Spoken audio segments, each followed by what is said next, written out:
Howdy everyone, this is D-Vang. Welcome to episode 23 of the Outlaw Joseph Scott's entitled An Unexpected Journal.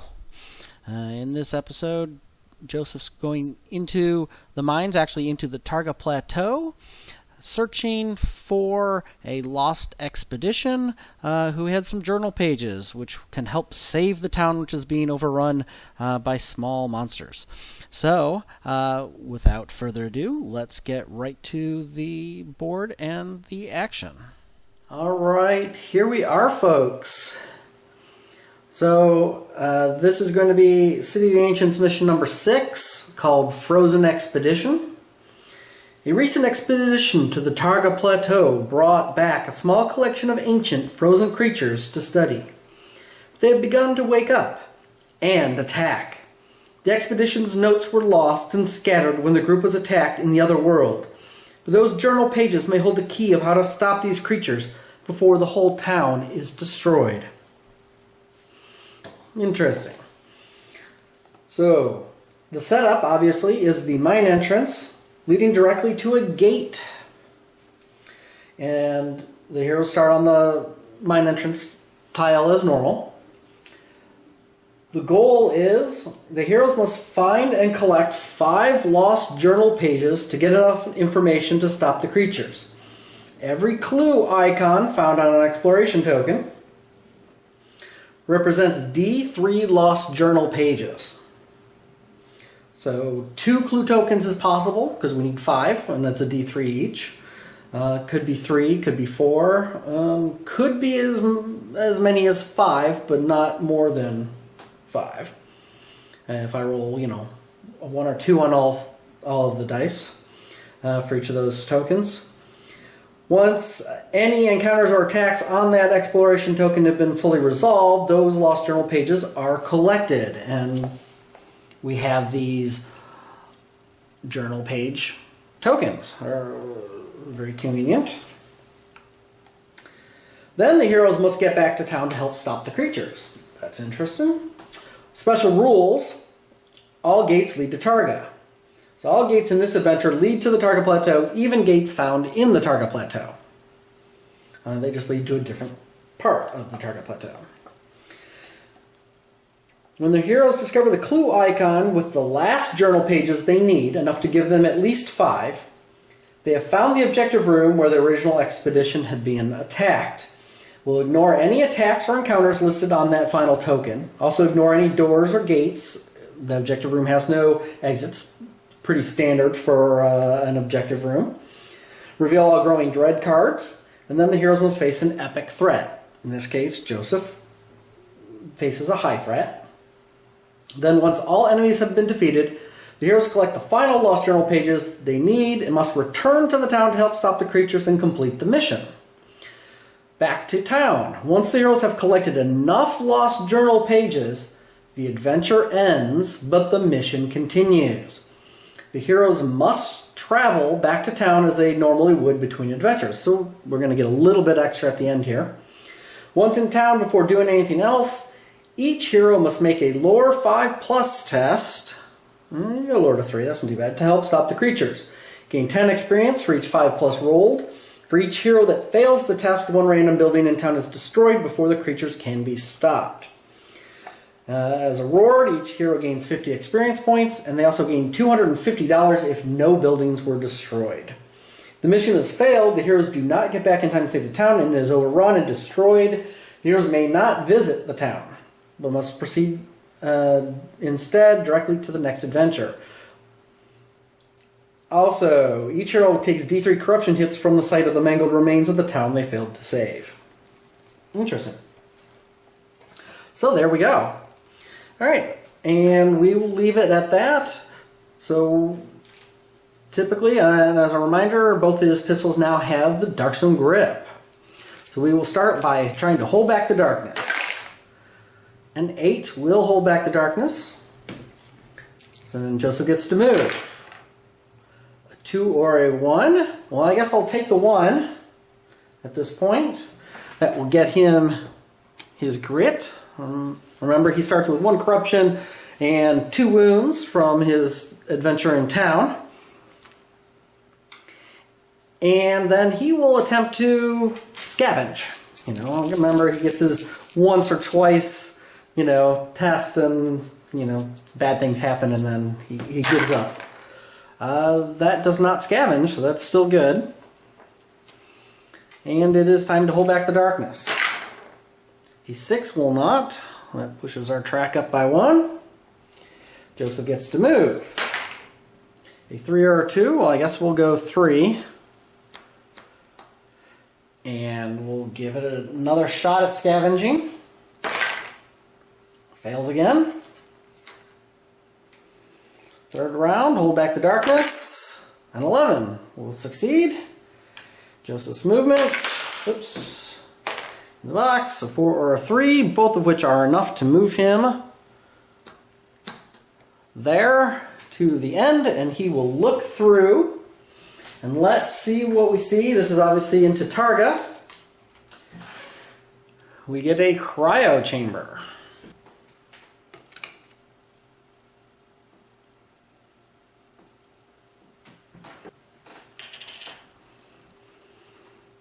All right. That is the end of Joseph's turn because he looked through, so he can't scavenge. So we will hold back the darkness. Oh, and we need to move that chart down. Joseph fails. Boom, so we get a darkness card. Darkness card is the Dark Omen. The darkness immediately moves 1 step forward on the darkness track. On the depth track, each hero gains 20 experience and can recover 1 grit. So Joseph is now up to his max of 3 grit. And then Joseph gets to move. A 4 or a 4. So I guess Joseph will move 4. And there's no way for him to limit the number of enemies that are going to be able to go around him this turn. Simply because there's no, you know, there's no narrow passage or anything. Although if we do get some Hungry Dead or something similar, although these are Targa, so it's probably going to be spiders or things that can move pretty quickly. And just let me look here. They're going to be placed here. If they go 1, 2, 3, 4, 5, 6. You know, potentially, if Joseph hangs back here, there might be something that can't get behind him, but it is unlikely. So I think he's just going to suck it up. He's just going to move in. It'll get him moving, you know, closer to the exits if there is something that fights him. So let's go 1, 2, 3, 4. He's just going to charge right in. And let's see what we've got. So the end of the turn, he does get attacked. That is the, sorry, is an attack and a clue token. So first we're going to see how many the clue token gives us of the journal pages. It gives us 3. So this location is worth 3 journal pages. Well, this could be, again, random nature of this game. This could be worth 3, and it could be a short mission. Let us see. But he is attacked. So he's attacked by a snow terror. So it's a brutal snow terror.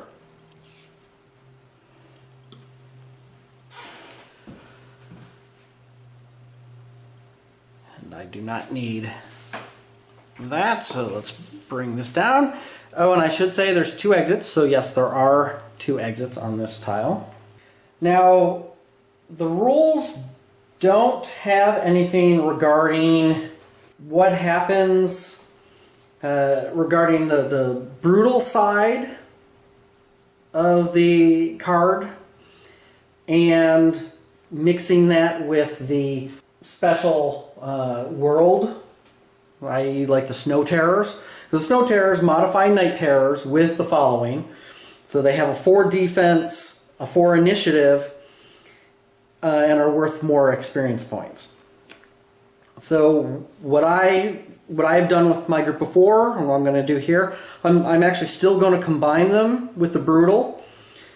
So Brutal Night Terrors only have a defense of 3, so he's going to keep the defense. He's going to take the Snow Terror defense of 4.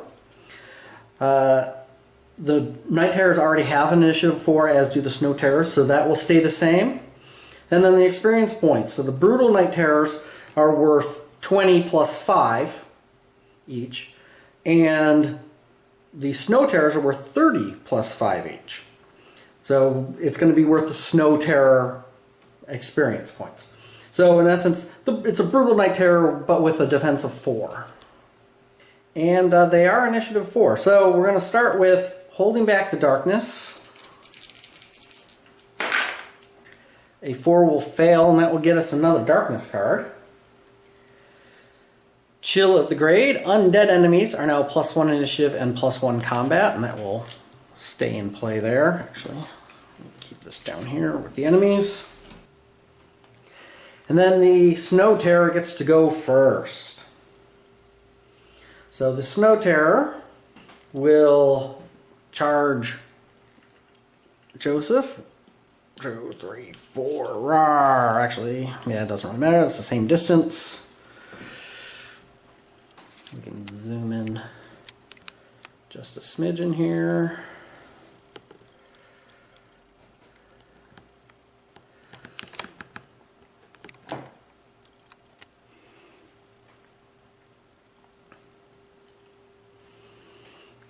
Snow Terror was in cryostasis, or was pretending to be in cryostasis there in the cryo chamber, and leaps out at Joseph as he uncautiously strides into the room.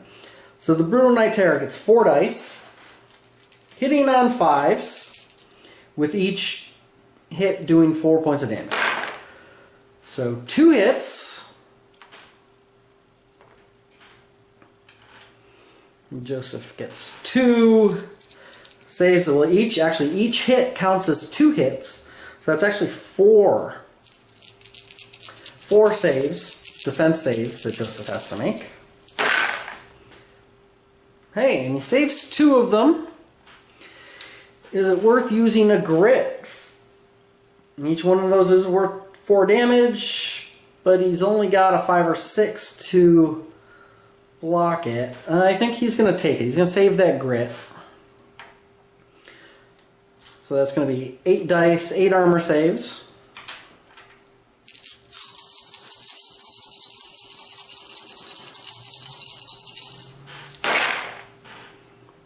And wow, his armor again pulls through. That's 50%, needing 5s or 6s. So 4. He would take 4 wounds. That's probably not even worth using a grit. So he's just going to take the 4 wounds. He's confident enough that he'll be able to recover those. So it is now Joseph's turn. So the first thing is he has Terror, because he starts on the same tile. He's going to take 2 horror hits. So his willpower save fails horribly. Now he will use a grit for that, because each one, Night Terror's horror hits do 3 sanity damage each. So he's going to re-roll those. Saves both of them. Perfect. Well spent grit, so he doesn't take 6 sanity damage from that. And then it is Joseph's movement. A 5 or a 3. Alright, so Joseph will try to escape. Actually, it doesn't really matter. Well, we are in the Targa Plateau, but yeah, it doesn't really matter. He's right next to that exit, so it's not going to make a big deal whether or not he actually moves. So he's just going to take his shots. So 4 and 4 for 8 dice on this Snow Terror. I am +3 damage, +1 for the Darkstone bullets, +2 because of his special skill upgrade that he took, because they are a 4 defense. And he gets +2 damage against 4 defense. So he's a +3 damage. It's going to be -1. Let's see what he hits. 4 or better. I think, pretty sure this is a pretty dead Snow Terror. He does get a reroll for his skill and a reroll for his Bandolier. He gets 1 more hit. And we had 1 6 in that bunch, so we'll add a die. That's 8 hits. Basically -1 on each die. Now he does have 20 health, so this actually might not kill him. Depends on what I roll. And -1 damage to each of these dice, because it's a 4 defense and I'm +3 damage. Wow, with a damage roll like that, you know, this is 5, 10, 15. So actually, let's go with the low. Let's go with the low end, and let's see how many hits we can get in. So there's a 3, and there's a 3, and a 4. So that's 10. A 4 and a 4 is 8, and a 5. So there you go. That's so 10, 18, and that one puts him over. So 6 hits. And that kills the Night Terror. Blam, blam, blam, blam.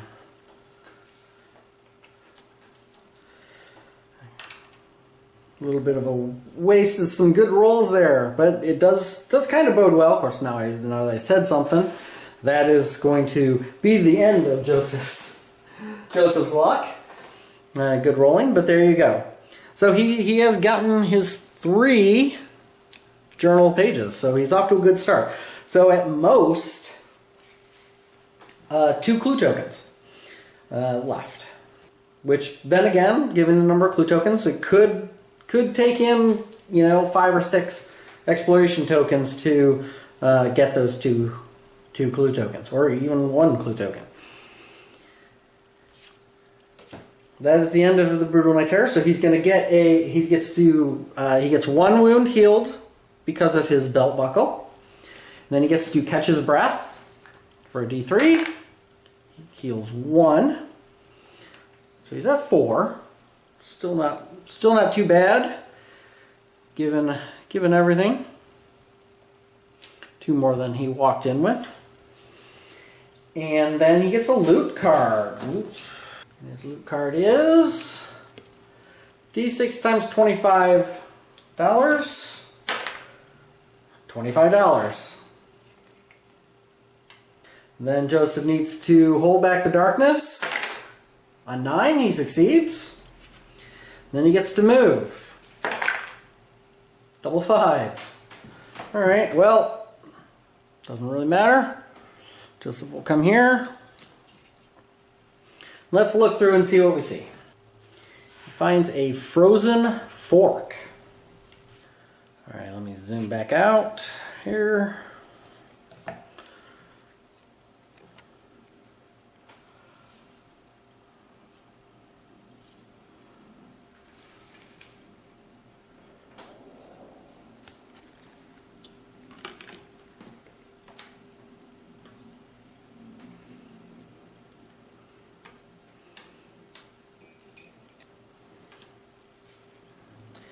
An exploration token.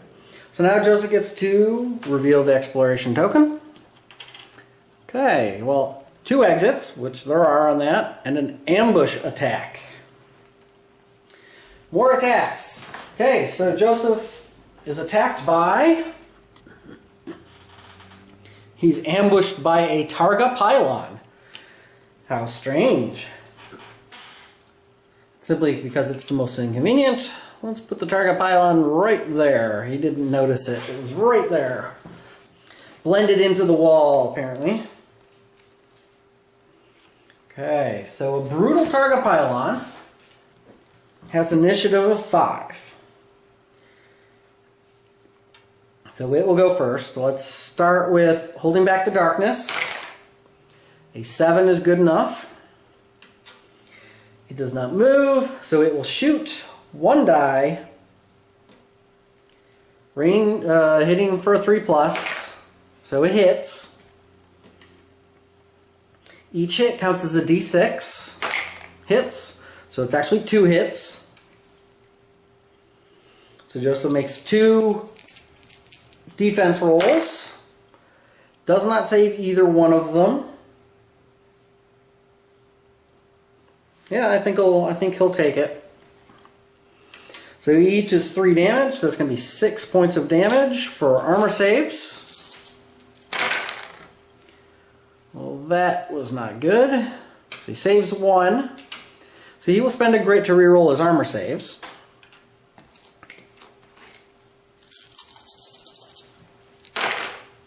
And he saves 2 more. So he takes 3 wounds. It's not that big a deal.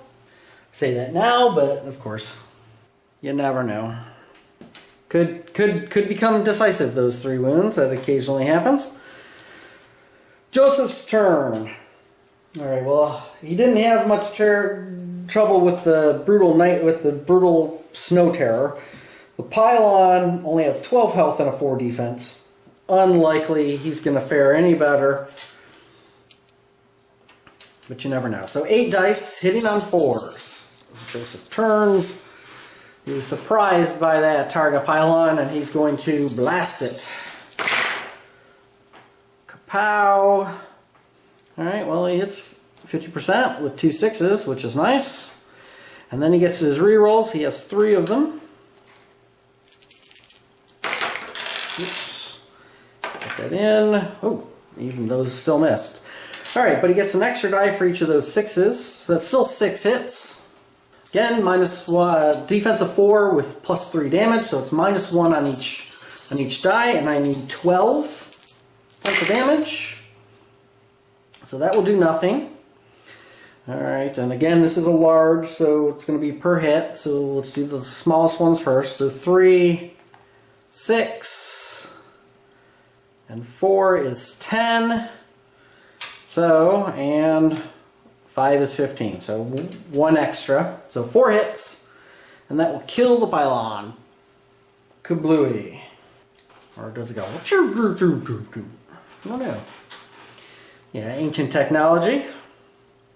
Alright, and Joseph gets to heal 1 wound for killing it because of the belt buckle, and he gets to catch his breath for another measly 1, so he's at 5. Last time he was at 4, so he did gain a wound, and he started at 2, so he's slowly gaining wounds. He's catching his breath is not being very useful, but he does get a loot card for that. Try to get some more Darkstone, so we can start looking at more upgrades to the pistols. That's what we want. We need at least 1 to get some more bullets for next session, and he gets an artifact in the other world. The authority of Otar. While he's in any other world, you are keyword law, and all your attacks are plus 1 damage.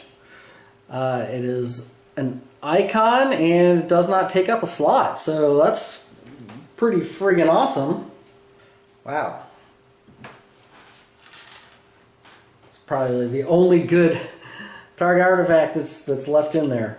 No, that's not quite true. I'm sure there are a couple others, but probably the only one that Joseph would at all have wanted to keep. So that was a good bit of fortune.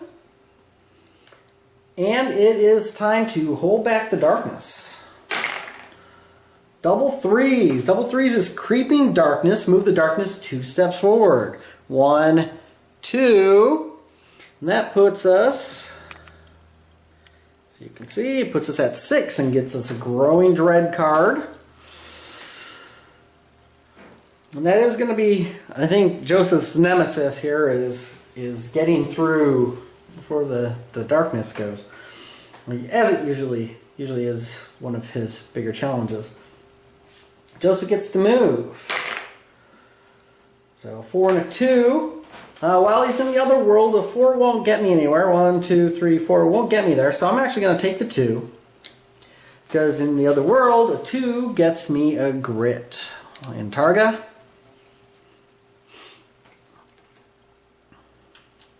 And he might as well give a scavenge. And he fails. So it looks like no scavenging for him this time. Actually, let's go 1, 2. We'll kind of bring it down towards us. So it is the next turn. Hold back the darkness of 4 will fail. Joseph gets to move. A 2. Well, he'll take a 2 and go 1. Actually, that doesn't look like those are connected. So I guess I'm going to take the 4. 1, 2, 3. Skip over, give up that 1 grit. And let's look through and see what we get. We get the heart.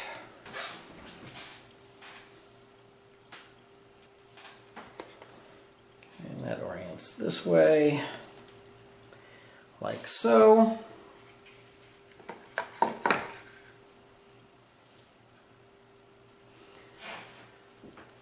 All right. And we need an exploration token. And then we see what the exploration token is. There's 1 exit and we get 2 encounters. All right, so the direction that is the exit is 1, 2. So again, we're spiraling upwards, as neither of those are exits. And then we have 2 encounter cards. First one, Crumbling Ruins.